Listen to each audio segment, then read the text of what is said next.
श्री गणेशाय नमः। दोस्तों, आप सबको मेरा भक्ति गुरु चैनल में स्वागत है।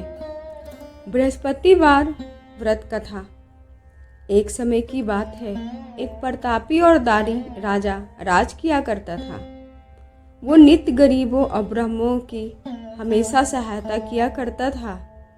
यह बात उसकी रानी को बिल्कुल अच्छी नहीं लगती थी।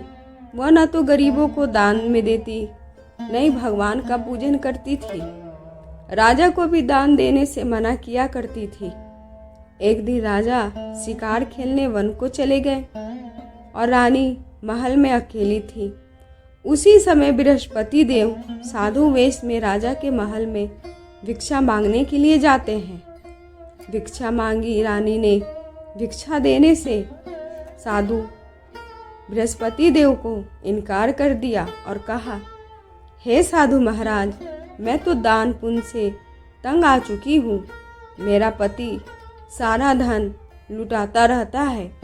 मेरी इच्छा है कि मेरा सारा धन नष्ट हो जाए, फिर ना रहेगा बांस और ना बजेगी बांसुरी। साधु ने कहा, देवी, तुम तो बड़ी विचित्र हो। धन और संतान तो सभी चाहते हैं। पुत्र और लक्ष्मी तो पापी के घर भी होने चाहिए। यदि तुम्हारे पास अधिक है तो भूखों को भोजन खिलाओ, प्यासों को पानी पिलाओ, मुसाफिरों को धर्मशाला खुलवाओ। जो निर्धन है उनकी कुंवारी कन्याओं का विवाह करवाओ। ऐसे और कई काम हैं जिसके करने से तुम्हें यश, लोक परलोक सभी जगह फैलेगा। परंतु रानी पर इसका कोई प्रभाव नहीं पड़ा। वह बोली, महाराज, आप मुझे कुछ ना समझाएं। मैं ऐसा धन नहीं चाहती कि जो मैं हर जगह बांटती फिरूं। साधु ने उत्तर दिया, यदि तुम्हारी ऐसी इच्छा है तो तथास्तु। तुम ऐसा करना, बृहस्पतिवार को घर को लिपना, पीली मिट्टी से अपना सिर को धोना, भट्टी चढ़ाकर कपड़े धोना। ऐसा करने से सारा धन नष्ट हो जाएगा।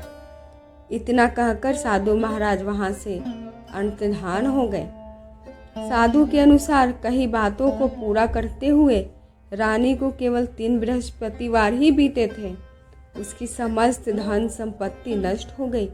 भोजन के लिए राजा का परिवार तरसने लगा। तब एक दिन राजा ने रानी से बोला, हे रानी, तुम यहीं रहो। मैं दूसरे देश को जाता हूँ, क्योंकि यहाँ पे मुझे सभी लोग जानते हैं। इसलिए यदि मैं यहाँ कोई छोटा कार्य करूँगा तो मेरी बदनामी होगी। ऐसा कहकर राजा परदेश चला गया।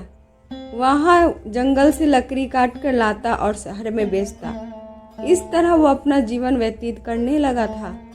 इधर राजा के परदेश जाते ही रानी और दासी दुखी रहने लगी।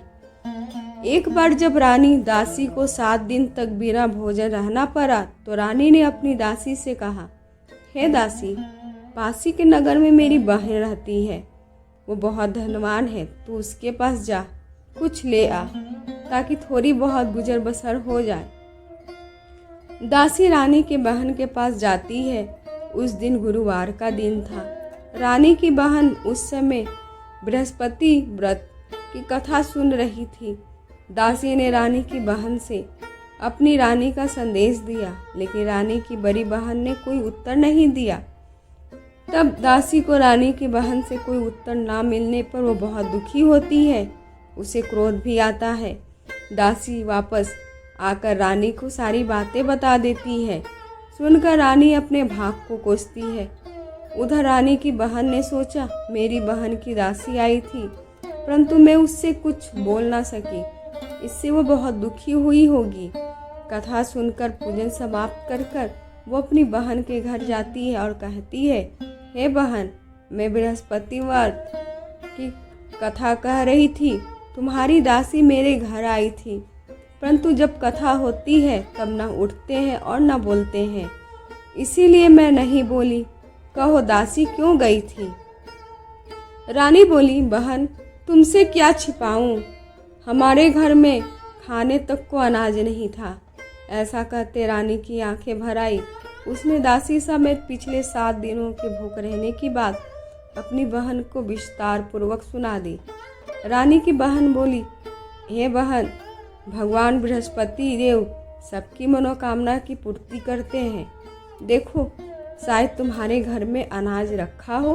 पहले तो रानी को विश्वास नहीं हुआ, परंतु अपनी बहन के आग्रह करने पर वो अपनी दासी को अंदर भेजती है और वो सचमुच अनाज से एक भरा घड़ा मिल जाता है। यह देखकर दासी बड़ी हैरानी हुई।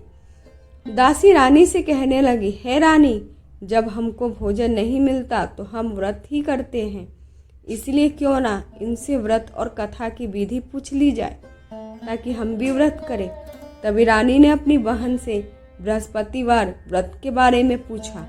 उसकी बहन ने बताया, बृहस्पतिवार के व्रत में चने की दाल मुनक्का से भगवान विष्णु का केले की जड़ में पूजन करें, दीपक जलाएं, व्रत कथा सुने और पीले भोजन ही करें।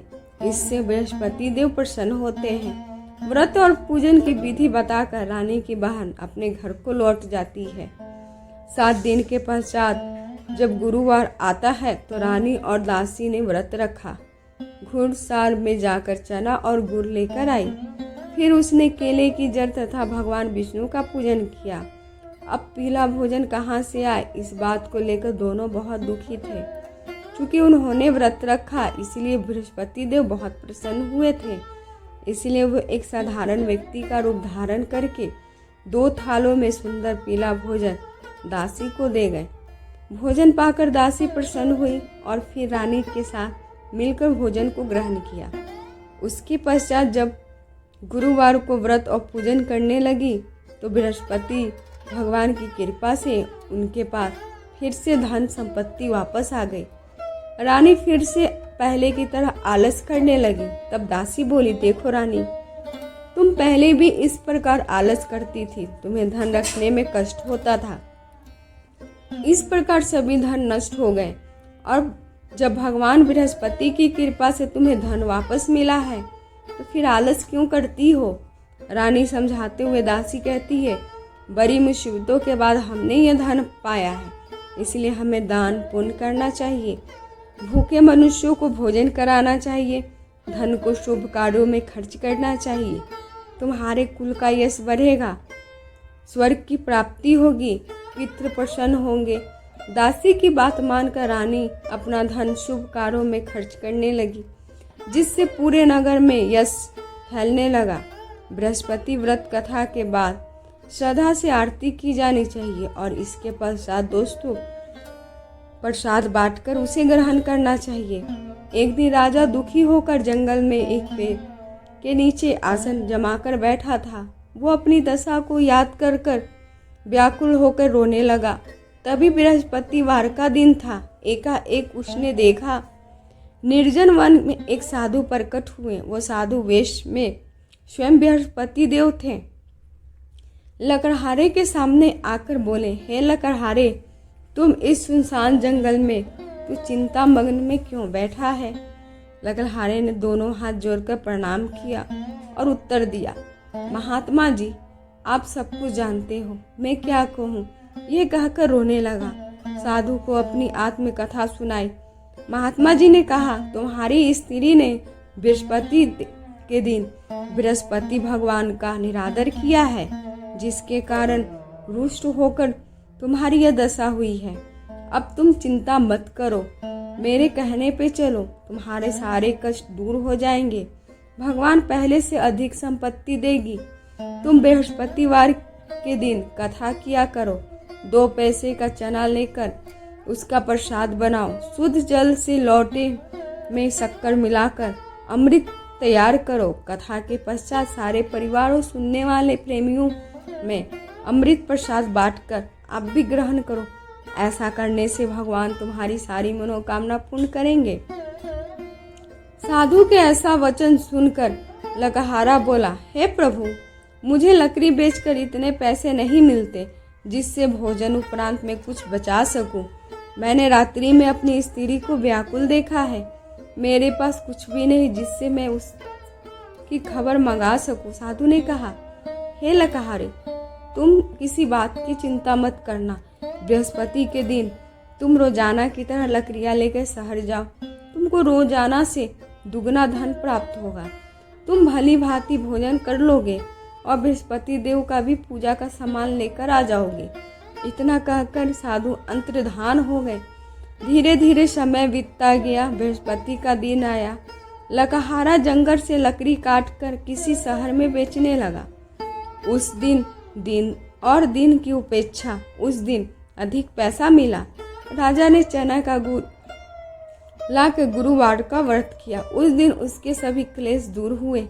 परंतु जब दोबारा गुरुवार का दिन आया तो बृहस्पतिवार का व्रत करना भूल गया। बृहस्पति भगवान नाराज हो गए। उस दिन उस नगर के राजा ने विशाल यज्ञ का आयोजन किया। तब शहर में यह घोषणा करा दी कि कोई भी मनुष्य अपने घर में भोजन ना बनाए, ना आग जलाए। समस्त जनता मेरे यहाँ भोजन करने आवे। इस आज्ञा को जो ना मानेगा उसे फांसी की सजा दी जाएगी। इस तरह की घोषणा संपूर्ण नगर में करवा दी गई। राजा के आज्ञा अनुसार शहर के सभी लोग भोजन करने गए, लेकिन लकहारा कुछ देर पहुंचा। इसलिए राजा को उसके अपने साथ घर ले गए और जाकर भोजन करवा रहे थे तो रानी की दृष्टि उस खूंटी पे पड़ी जिस पे उसका हार लटका हुआ था। वो वहां दिखाई नहीं दिया। राजा ने निश्चय किया कि मेरा हार इस मनुष्य ने चुराया है। उसी समय सिपाहियों को बुलाकर उसको कारागार में डलवा दिया। जब लकहारा कारागार में पड़ गया तो बहुत दुखी विचार करने लगा। ना जाने कौन से पूर्व जन्म के कर्म मुझे यह दुख प्राप्त हुआ है। उसी साधु को याद करने लगा जो जंगल में मिला था। उसी समय तत्काल बृहस्पति देव साधु का रूप धारण करके प्रकट हुए। उसकी दशा को देखकर कहने लगे, हे मूर्ख, तूने बृहस्पति देव की कथा नहीं करी, इसी कारण तुझे दुख की प्राप्ति हुई है। अब चिंता मत कर। बृहस्पतिवार के दिन तुम कारागार के दरवाजे पर 4 पैसे मिलेंगे, उनसे तू बृहस्पति देव की पूजा करना, तेरे सभी कष्ट दूर हो जाएंगे। बृहस्पतिवार के दिन उसको 4 पैसे मिले।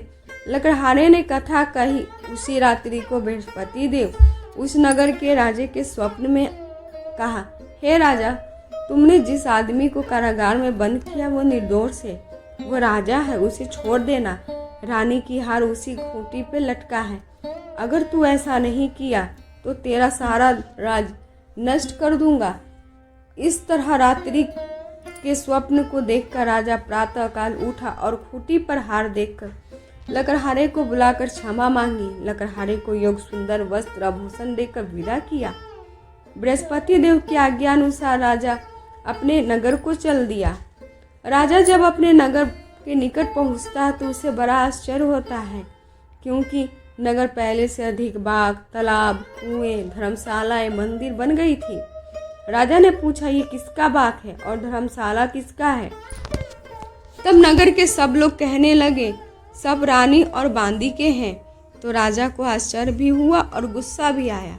जब रानी ने यह खबर सुनी कि राजा आ रहे हैं तो उसने बांदी से कहा, हे दासी, देख राजा हमको कितनी बुरी हालत में छोड़ गए थे। हमारी ऐसी हालत देखकर वो लौट न जाए, इसलिए तू दरवाजे पे खड़ी हो जा। आज्ञा अनुसार दासी दरवाजे पे खड़ी हो गई। राजा आए तो उन्हें अपने साथ लेकर आना। तब राजा ने क्रोध करके अपनी रानी से पूछा, यह धन तुम्हें कैसे प्राप्त हुआ? उसने कहा, यह सब बृहस्पति देव के व्रत के पश्चात प्राप्त हुआ है। राजा ने निश्चय किया कि 7 रोज बाद सभी बृहस्पति देव का पूजन करेंगे, परंतु मैं प्रतिदिन 3 में 3 बार कहानी तथा रोज व्रत किया करूंगा। अब हर समय राजा के दुपट्टे में चने की दाल बंधी रहती थी। दिन में 3 बार कहानी वो कहता था। एक रोज राजा ने विचार किया, चलो अपनी बहन के यहाँ आते हैं। इस तरह निश्चय कर राजा घोड़े पे सवार अपनी बहन के यहाँ चलने लगा। मार्ग में उसने देखा कि कुछ आदमी एक मुर्दे को लेकर जा रहे हैं। उसने रोककर राजा से कहने लगा, अरे भाइयों, मेरी बृहस्पतिवार की कथा सुन लो। वे बोले, हमारा तो आदमी मर गया, इसको अपनी कथा की पड़ी है। परंतु कुछ आदमी बोले, अच्छा कहो, हम तुम्हारी कथा सुनेंगे। राजा ने दाल निकाली और कथा आधी हुई मुर्दा हिलने लगा। जब कथा समाप्त हो गई, राम राम कर कर मनुष्य उठकर खड़ा हो गया। आगे जब मार्ग में उसने एक किसान को खेत से हल चलाता देखा, राजा ने उससे बोला, अरे भैया, मेरी बृहस्पतिवार की कथा सुन लो। किसान बोला, मैं तेरी कथा सुनूंगा तब तक 4 हिया जोत लूंगा, जो अपनी कथा किसी और को सुनाना। आगे चलने लगा। राजा के हटते ही बैल पछाड़ खा के गिर गया। किसान के पेट में बड़ी जोर से दर्द होने लगी। उस समय उसकी माँ रोटी लेकर आई। उसने जब यह देखा कि अपने पुत्र सब हाल पूछा तो बेटे ने हाल बता दिया। बुढ़िया दौड़ी दौड़ी उस घुड़सवार के पास गई और उससे बोली, मैं तेरी कथा सुनूंगी, तू अपनी कथा मेरे खेत पे चलकर ही कहना।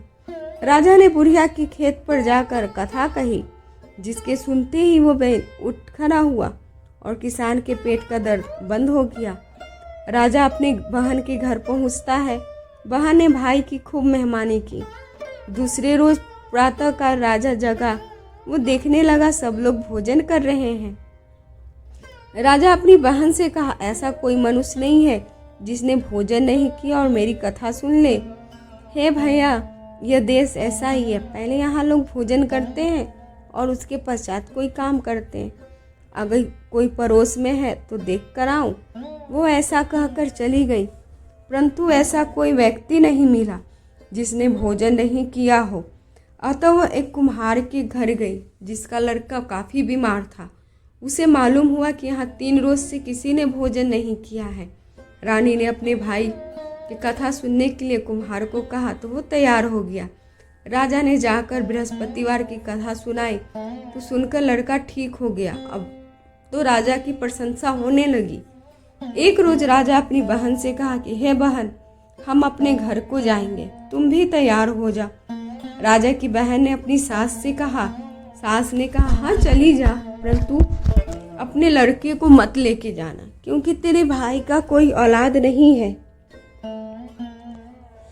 बहन ने अपने भाइयों से कहा, हे भैया, मैं तो चलूंगी पर कोई बालक नहीं जाएगा।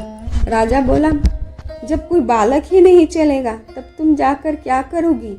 बड़े दुखी मन से राजा अपने नगर को लौटता है और रानी से कहता, हम निर्वंशी हैं, हमारा मुंह देखने का धर्म नहीं है, कुछ भोजन आदि नहीं किया। रानी बोली, हे प्रभु, बृहस्पतिवार ने देव ने हमें सब कुछ दिया है, परंतु हमें औलाद अवश्य देंगे।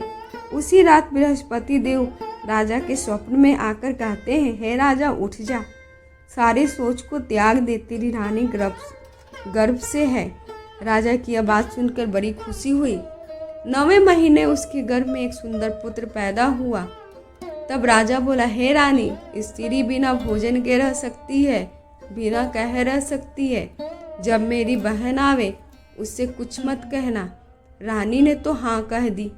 जब राजा की बहन को शुभ समाचार मिला तो वो खुशी हुई और बधाई लेकर अपने भाई के यहाँ आई और रानी से कहा, घोड़ा चढ़कर तो नहीं आई, गधा चढ़ ही आई। राजा की बहन ने बोला, भाभी, मैं इस प्रकार ना कहती तो तुम्हें औलाद कैसे मिलती। बृहस्पति देव ऐसे ही हैं, जैसे जिसके मन में कामनाएं हैं सभी को पूर्ण करते हैं। सद्भावनाएं बृहस्पतिवार का व्रत करता है, जो कथा पढ़ता है और सुनता है, दूसरों को सुनाता है, उसकी सारी मनोकामना की पूर्ति बृहस्पति देव करते हैं। आशा करती हूँ दोस्तों आपको मेरा ये वीडियो और ये कथा पसंद आई होगी और आपकी भी कथा सुनने से आपकी सारी मनोकामना की पूर्ति हो। इसी आशा के साथ मैं आपको अलविदा कहती हूँ। धन्यवाद।